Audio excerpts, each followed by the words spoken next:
Hi, good morning. നമുക്ക് ഇന്ന് ചപ്പാത്തിയുടെയും അപ്പത്തിന്റെയും ഒക്കെ സൈഡ് ഡിഷ് ആയിട്ട് കഴിക്കാൻ പറ്റുന്ന ഒരു കോളിഫ്ലവർ ഉരുളക്കിഴങ്ങ് കറി തയ്യാറാക്കാം.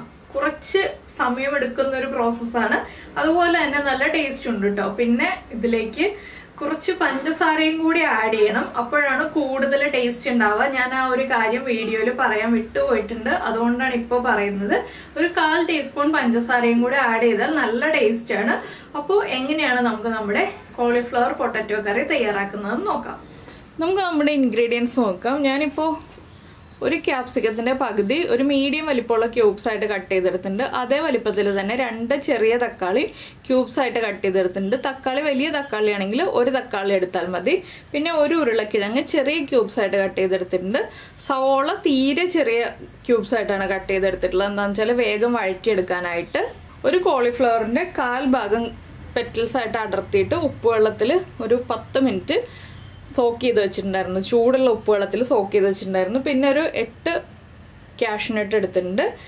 ആദ്യം നമുക്ക് കുറച്ച് കാര്യങ്ങൾ വഴറ്റിയെടുക്കാനുണ്ട്. വഴറ്റി അരപ്പ് റെഡിയാക്കിയതിന് ശേഷം വേണം നമുക്ക് കറി റെഡിയാക്കാൻ. ആദ്യം നമുക്ക് വഴറ്റാനുള്ള കാര്യങ്ങളൊന്ന് വഴറ്റിയെടുക്കാം. ഇപ്പോൾ നമ്മളൊരു പാനിലേക്ക് വെജിറ്റബിൾ ഓയിൽ ഒഴിച്ചിട്ടുണ്ട്. ഇതിലേക്ക് ഒരു 1/2 ടീസ്പൂൺ നമ്മുടെ ഫെന്നൽ സീഡ്സ് പെരുംജീരകം ഇട്ട് കൊടുക്കാം. അതിൻ്റെ കൂടെ തന്നെ ഞാൻ 4 വെളുത്തുള്ളി ചേർക്കുന്നുണ്ട്. ഈ വെളുത്തുള്ളിയുടെ പെരുംജീരകത്തിൻ്റെ ഫ്ലേവർ ഒന്ന് നമ്മുടെ എണ്ണയിലേക്ക് ഇറങ്ങി കഴിഞ്ഞിട്ട് വേണം നമ്മൾ ബാക്കിയുള്ള ഇൻഗ്രീഡിയൻസ് ഓരോന്നായിട്ട് ആഡ് ചെയ്യാനായിട്ട്. ആദ്യം ചേർക്കുന്നത് സവോളയാണ്.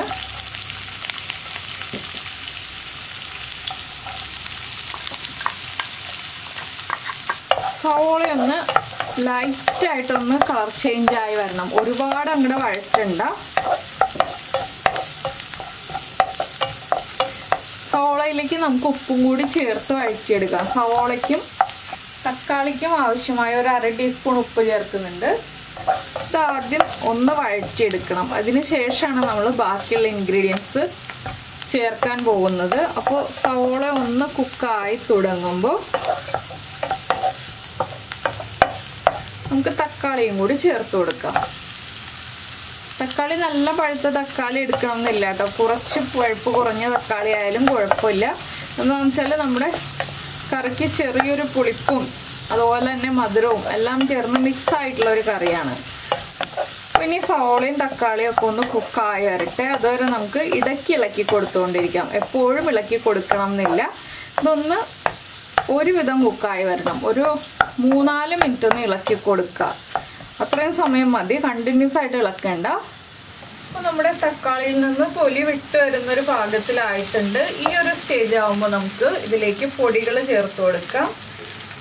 1/2 ടീസ്പൂൺ മഞ്ഞൾപ്പൊടി, 1/2 ടീസ്പൂൺ മല്ലിപ്പൊടി. ഫ്ലെയിം കുറച്ച് വെച്ചിട്ടാണ് നമ്മൾ പൊടികൾ ചേർക്കുന്നത്. ഇതിലേക്ക് നമ്മൾ വേറെ മുളക് പൊടിയൊന്നും ചേർക്കാത്തത് കൊണ്ട് തന്നെ ഞാൻ കാശ്മീരി ചില്ലി പൗഡർ 2 ടീസ്പൂൺ ചേർക്കുന്നുണ്ട്. 3/4 ടീസ്പൂൺ ഗരം മസാലപ്പൊടി. ഇത്രയും ചേർത്തിട്ട് ഈ പൊടികളുടെ ആ ഒരു റോ ടേസ്റ്റ് മാറി വരുന്നത് വരെ നമ്മളൊന്ന് ഇളക്കി കൊടുക്കുക. 1 മിനിറ്റ് ലോ ഫ്ലെയിമിൽ വെച്ച് ഇളക്കി കൊടുക്കുകയാണെങ്കിൽ പൊടികളുടെ റോ ടേസ്റ്റ് മാറി കിട്ടും. ഇനി ഇതിലേക്ക് നമുക്ക് ചേർക്കാനുള്ളത് ഒരു പിഞ്ച് കസൂരി മെത്തി.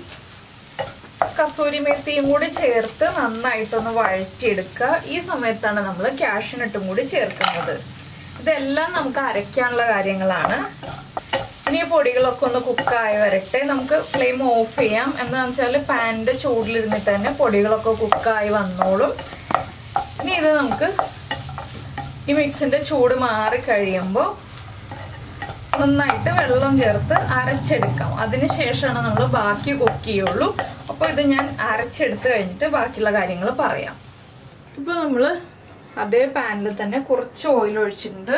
ഇതിലേക്ക് ഒരു പീസ് പട്ട, അതുപോലെ ഒരു 3 ഏലക്ക, 4 ഗ്രാമ്പു, ഒരു ബേ ലീഫ് ഇത്രയും ചേർക്കുന്നുണ്ട്. ഇതെല്ലാം ചേർന്ന് ഒന്ന് ചൂടായി വരണം. അതുപോലെ തന്നെ നമ്മൾ ഇതിലേക്ക് ചൂടുവെള്ളം ചേർക്കാം കേട്ടോ. നോർമൽ വാട്ടർ അല്ല, ചൂടുവെള്ളത്തിൽ വേണം ഇനി കുക്ക് ചെയ്യാനായിട്ട്. പട്ടയും ഗ്രാമ്പും ഒക്കെ ഒന്ന് കുക്കായി തുടങ്ങുമ്പോൾ നമ്മൾ കട്ട് ചെയ്ത് വെച്ചിരിക്കുന്ന ഉരുളക്കിഴങ്ങ് ചേർക്കുക. ഉരുളക്കിഴങ്ങ് ഒന്ന് നന്നായിട്ട് വഴറ്റിയെടുക്കണം. ഉരുളക്കിഴങ്ങിലേക്ക് ആ പട്ടയുടെയും ഗ്രാമ്പൂൻ്റെയും ഒക്കെ ഫ്ലേവർ ഒന്ന് പിടിച്ചു വരണം. വെജിറ്റബിൾ ഓയിലാണ് നമ്മൾ കുക്ക് ചെയ്യുന്നത്. ഈ ഒരു ഹോൾ കുക്കിംഗ് വെജിറ്റബിൾ ഓയിലാണ് കേട്ടോ. ഉരുളക്കിഴങ്ങ് 2 മിനിറ്റ് മീഡിയം ഫ്ലെയിമിൽ വഴറ്റിയെടുത്ത് കഴിഞ്ഞതിന് ശേഷമാണ് ഞാൻ ബാക്കിയുള്ള ഇൻഗ്രീഡിയൻസ് ചേർക്കാൻ പോകുന്നത്. അപ്പോൾ 2 മിനിറ്റ് ഉരുളക്കിഴങ്ങ് ഒന്ന് കുക്കായി വരട്ടെ. നമ്മുടെ ഉരുളക്കിഴങ്ങ് ഒന്ന് കുക്കായി തുടങ്ങുന്നുണ്ട്. ഉരുളക്കിഴങ്ങ് ചെറിയ കഷ്ണങ്ങളായിട്ട് കട്ട് ചെയ്യുമ്പോൾ വേഗം നമുക്ക് കുക്കായി കിട്ടും.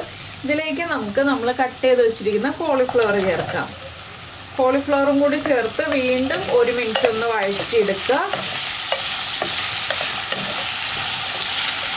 ഇനി നമുക്കിത് ഇങ്ങനെ തന്നെ അടച്ചു വെച്ചിട്ട് സ്റ്റീമിൽ വേവിച്ചെടുക്കാം കേട്ടോ. പക്ഷെ എനിക്ക് കുറച്ചും കൂടി കുക്ക് ആവേണ്ടത് കൊണ്ട് ഞാനിപ്പോൾ കുറച്ച് വെള്ളം ചേർത്തിട്ടാണ് വേവിക്കുന്നത്. നിങ്ങൾ ആവിയിലാണ് വേവിക്കുന്നതെങ്കിൽ അടച്ചു വെച്ച് ഒരു 5 മിനിറ്റ് വേവിച്ചെടുത്താൽ മതി. പക്ഷെ ഞാൻ കുറച്ച് ചൂടുവെള്ളം ചേർത്തിട്ട് ഒന്ന് വേവിച്ചെടുക്കാൻ പോവാണ്. എനിക്ക് ഉരുളക്കിഴങ്ങും കോളിഫ്ലവറും ഒക്കെ ഒന്ന് നന്നായിട്ട് വെന്ത് കിട്ടണം. ചിലർക്ക് ഉരുളക്കിഴങ്ങും കോളിഫ്ലവറും ഒക്കെ ഒന്ന് കടിക്കാൻ കിട്ടുന്ന പാകത്തിൽ കുക്കാവുന്നതായിരിക്കും ഇഷ്ടം. അങ്ങനെയാണെങ്കിൽ നിങ്ങൾ ആവിയിൽ വേവിച്ചെടുത്താൽ മതി. അത് നമ്മുടെ ഇഷ്ടത്തിനനുസരിച്ച് വേവിച്ചെടുക്കാം. ഇപ്പോൾ ഉപ്പ് ചേർക്കുന്നില്ല, നമ്മളിതൊന്ന് കുക്കായി വന്നിട്ട് ഉപ്പ് ചേർക്കുന്നുള്ളൂ. അപ്പോൾ ഇതൊന്ന് കുക്കായി വരട്ടെ. ഒരു 5 മുതൽ 7 മിനിറ്റ് വരെ നമുക്ക് കുക്ക് ചെയ്തെടുക്കാം. ഇപ്പോൾ നമ്മൾ ഉരുളക്കിഴങ്ങും കോളിഫ്ലവറും അടച്ചു വെച്ചിട്ട് ഒരു 7 മിനിറ്റ് ആയി. നമുക്ക് തുറക്കാം. അപ്പോൾ നമ്മൾ ഒഴിച്ച വെള്ളമൊക്കെ ഒന്ന് വറ്റി വന്നിട്ടുണ്ട്. കംപ്ലീറ്റ് ആയിട്ട് വറ്റിയിട്ടില്ല. ഇനി നമുക്കിതിലേക്ക് ഉപ്പ് ചേർക്കാം. അരപ്പിൽ ഉപ്പ് ചേർത്തതാണ്, അതുകൊണ്ട് തന്നെ വളരെ കുറച്ച് ഉപ്പേ ചേർക്കുന്നുള്ളൂ. ഇനി നമുക്കിതിലേക്ക് നമ്മൾ അരച്ചു വെച്ചിരിക്കുന്ന അരപ്പും കൂടി ചേർത്ത് കൊടുക്കാം. അരപ്പ് ചേർക്കുമ്പോൾ ഒരു കാര്യം പ്രത്യേകം ശ്രദ്ധിക്കുക, നമ്മൾ കാഷ്യൂനട്ട് അരച്ചിട്ടുള്ളതാണ്. അതുകൊണ്ട് തന്നെ അരപ്പ് കുറച്ച് വെള്ളം ചേർത്ത് അരച്ചെടുക്കുക കേട്ടോ. വേഗം കുറുകിപ്പോവും. ഇനി ഇത് നന്നായിട്ടൊന്ന് ഇളക്കി മിക്സ് ചെയ്യുക. ഇനി അരപ്പിൽ കിടന്ന് നമ്മുടെ കഷ്ണങ്ങളൊന്ന് വറ്റി കുറുകി വരണം. നിങ്ങൾക്ക് ഗ്രേവി വേണം എന്നുണ്ടെങ്കിൽ കുറച്ചുകൂടി വെള്ളം ചേർത്ത് ലൂസാക്കിയിട്ട് ഒരു 3 മിനിറ്റ് തിളപ്പിച്ച് ഒന്ന് വറ്റിച്ചെടുക്കാം. ഞാനിപ്പോൾ ഒരുപാട് ലൂസായിട്ടുള്ള രീതിയിലുള്ള കറി അല്ല ചെയ്യുന്നത്, കുറച്ച് കുറുകിയ രീതിയിലുള്ള കറിയാണ്. അതുകൊണ്ട് വീണ്ടും വെള്ളം ചേർക്കുന്നില്ല. ആ കോളിഫ്ലവറിലൊക്കെ ഉണ്ടായിരുന്ന വെള്ളവും നമ്മുടെ അരപ്പിലുള്ള വെള്ളവും കൂടി മാത്രമേ ഉള്ളൂ. ഇനി ഇതിലേക്ക് നമുക്ക് നമ്മൾ കട്ട് ചെയ്ത് വെച്ചിരിക്കുന്ന ക്യാപ്സിക്കവും കൂടി ആഡ് ചെയ്യാം. ക്യാപ്സിക്കം ഓവർ കുക്കായി പോകരുത്. ഇതൊന്ന് കുക്കായി വരട്ടെ. ഇപ്പോൾ നമ്മുടെ ഗ്രേവിയൊക്കെ നന്നായിട്ട് വറ്റി വന്നിട്ടുണ്ട്. ഇനി ഇത് വീണ്ടും ഇരിക്കുന്നോറും കുറുകി വരും കേട്ടോ. ഞാൻ ഫ്ലെയിം ഓഫ് ചെയ്യാണ്. ഇതിലേക്ക് നമുക്ക് വളരെ ചെറിയ അളവിൽ മല്ലിയില ചേർത്ത് കൊടുക്കാം. കുറച്ച് മല്ലിയില മതി.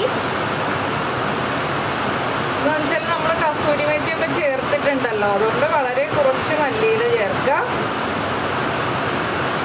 നമുക്ക് ചൂട് ചപ്പാത്തിയുടെയോ പൊറോട്ടയുടെയോ ഒക്കെ കൂടെ സെർവ് ചെയ്യാവുന്നതേ ഉള്ളൂ.